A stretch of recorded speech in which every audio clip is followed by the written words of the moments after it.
Саламатсыз ба? Сіздермен бірге Тайыр Нұрпейісов, тест каналы. Және бүгін біз геометрияға байланысты есеп шығарамыз.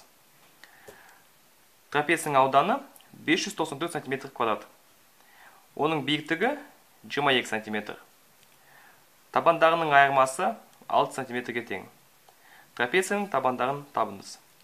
Есепті шығармастан бұрын алдымен оның сызбасын салайық. Бізге трапеция берілген.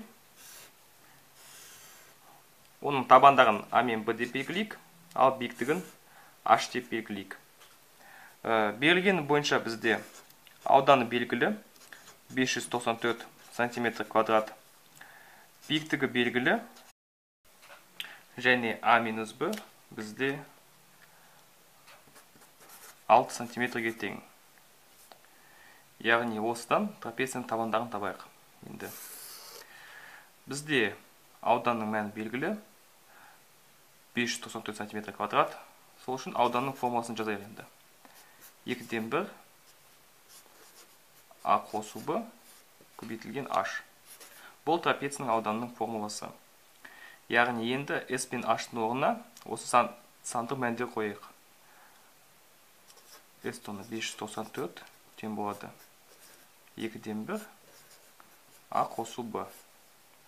H бізде 22 см. 22 мен 2 қысқарады, яқты 11 болады.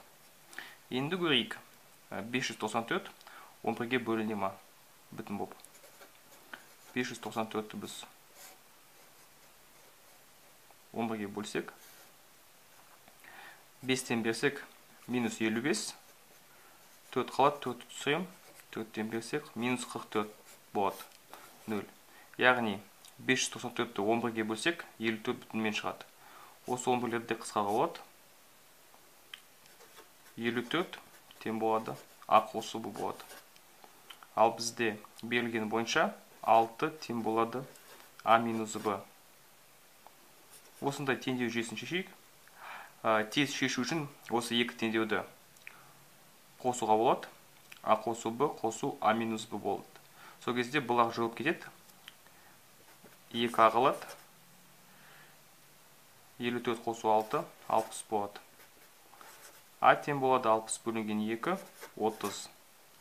Яғни Б тең болады мынаяқтан. Б тең болады 54 минус А, 54 минус 30, ол тең болады 24. Яғни осылай біз табандарын таптық.